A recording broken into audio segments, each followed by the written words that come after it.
Hey, I'm here with Joey at DCW Hardwoods down in Myrtle Beach, South Carolina. And Joey's been working with Clean Armor for some time and works with us quite a bit on different projects.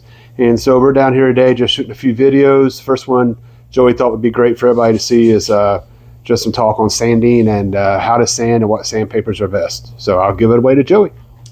How are we doing, folks? So today we're going to talk about some basics with sanding.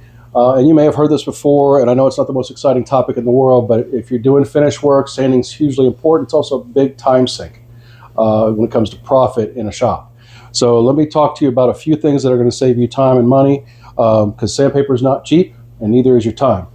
So one thing I hear a lot from people who have issues with sanding is, well, you know, how long the paper lasts, the results that they're getting, and and the cost of sandpaper, what to use, because there's a million different sandpapers out there, there's a million different sanders out there. So let me start by first off saying that, to a certain extent, it doesn't matter the brand of your sander. I would recommend that you go with a 6-inch sander, not a 5-inch. Believe it or not, there is about 46% more area on a 6-inch sander than there is on a 5-inch. And when you're talking about time in the shop and your finish room, 46% more coverage equals into 40% less time sanding. Okay, so the more area you cover, the less you got to do it. All right, and your paper cost and difference between a 5-inch and a 6-inch is almost nothing. So I would rather get more area and less time with less cost. Also, when you're sanding a flat surface, the bigger your area is, the more likely you're going to stay flat.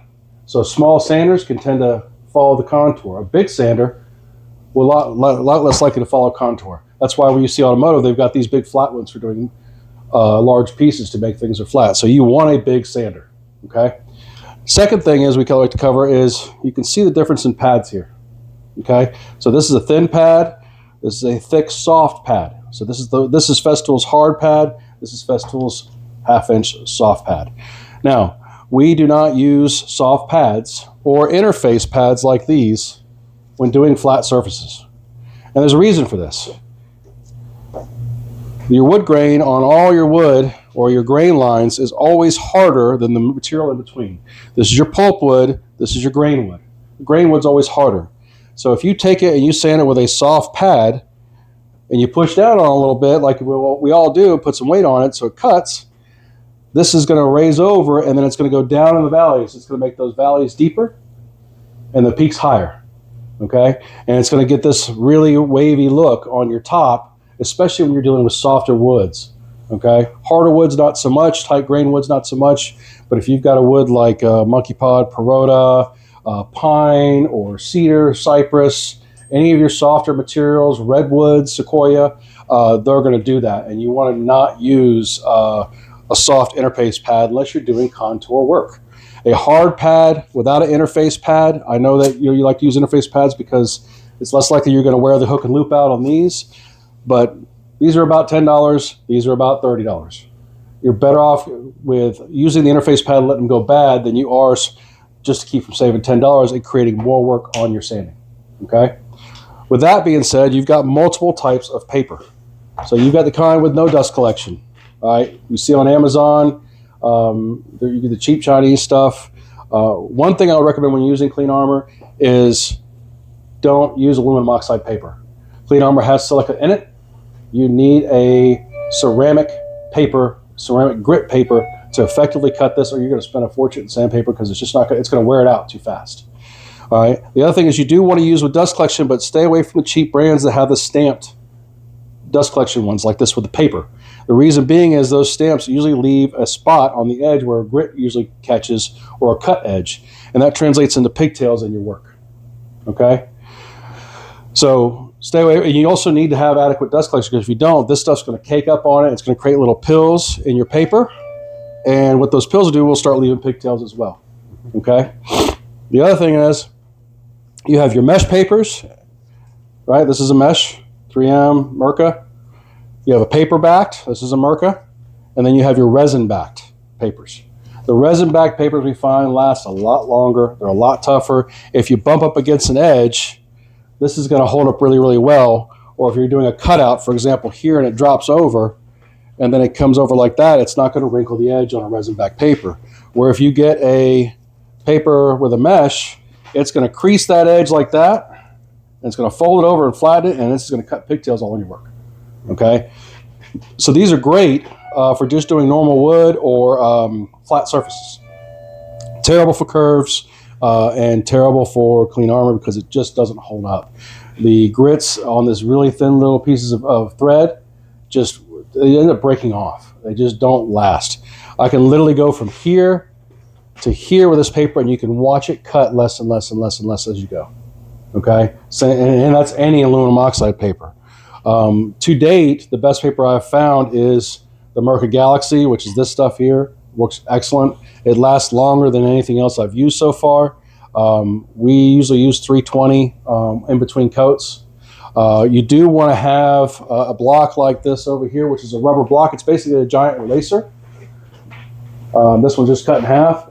It's just a big eraser. And when you're using your sander, you just want to touch it up as it loads up a little bit and just lightly do that so it cleans out the grit and continue cutting your work. All right? Because it's very fine dust when you're using a 320, and it is easy to load with paper. I do highly recommend that you get some kind of dust collection with your sanders. All right? Reason being is it keeps the paper from loading up. You obviously don't want to be breathing that stuff, and it's just less mess to clean up when you're wiping up ready for your finish. Now, we're going to talk more about sanding when we go to prep work in just a minute. But the other thing is again, stay away from interface pads. They're going to make grooves and ridges worse. We recommend a hard pad for your finish work. Now, the other last thing is you'll see these numbers on sanders. This is a 7. Over there is a 3. You'll see 5. You'll see 8s. That's the orbit size of how big. So your random orbital sander, if you look over here, spins this way, and then it also goes this way. That's your random orbit. Well, that number represents how big that outer orbit is. So is it 7 millimeter orbit, 5 millimeter orbit, or a 3 millimeter orbit? Okay. So when it comes to finish, you want a lower orbit, a less aggressive sander. All right. So when you get 7 and 8, that's pretty aggressive. All right. A 3 is very, very fine, very small circles. It's not going to cut as fast. It's going to take longer. But when you get to a final coat, so this is the 3000 wet sanding disc pad. So we'll use this for after we've done our final work, and to remove any kind of dust nibs or any little trash or floaties that might be in the finish, because it doesn't change the sheen. All right. It just kind of gives you that nice glass flat buffed out look. Do you do that wet or dry, Joe? Wet. So you just pour a little bit of water on the surface, you turn your dust collection off so you're not sucking it into your system, and you just go across it. So we always use I keep this on the 3 millimeter. That's what I use it for, because it gives me nice tight buff circles and gives me a good nice sheen after we've done all our work. Okay, so those are the main things we talk about with sanding. The other thing you want to be careful of is when you get to your edges, this is not going to do this edge, okay? That will do the edge, all right? And you want to make sure that you're not healing your sander or doing this number, all right? 1, it's going to wear out your paper. 2, what's going to happen is you're going to blow through a section of sealer or your top coat, especially on an edge. You want to keep it flat, keep your tension even, and just go lightly across the edges. Your edges are always really delicate and are prone to just blow right through. The stuff may be hard, but you'd be amazed at how quick an edge will disappear on you, especially if you've got stain beneath it. And if that happens, then you're really in trouble, because good luck getting that stain to match below a finish. It's going to show up. All right. One last trick for sanding: if you do happen to blow through blow through your stain on something like this, take the same grit of paper you finished with, dip that in your stain, rub with the grain, okay?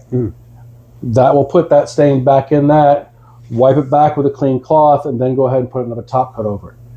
All right, do not use a rag to put stain back in. It will not go back the same way. Always sand with a little piece of sandpaper dipped in the stain. That's going to give you that same look, okay? That's pretty much your main tips for sanding. Again, buy good paper. Get a decent sander. It doesn't have to be a Festool. It doesn't have to be a Merca. Whatever you use is fine, but make sure you have good dust collection, and stick with a 6-inch. It's going to give you a lot better results. It's going to save you money on time and sandpaper. Hopefully that helps for you guys. Stay tuned for our next video, and we're going to talk more about finishing and prep work and a few other things and how to set up your gun. All right. Thanks, Joey. Thanks, guys.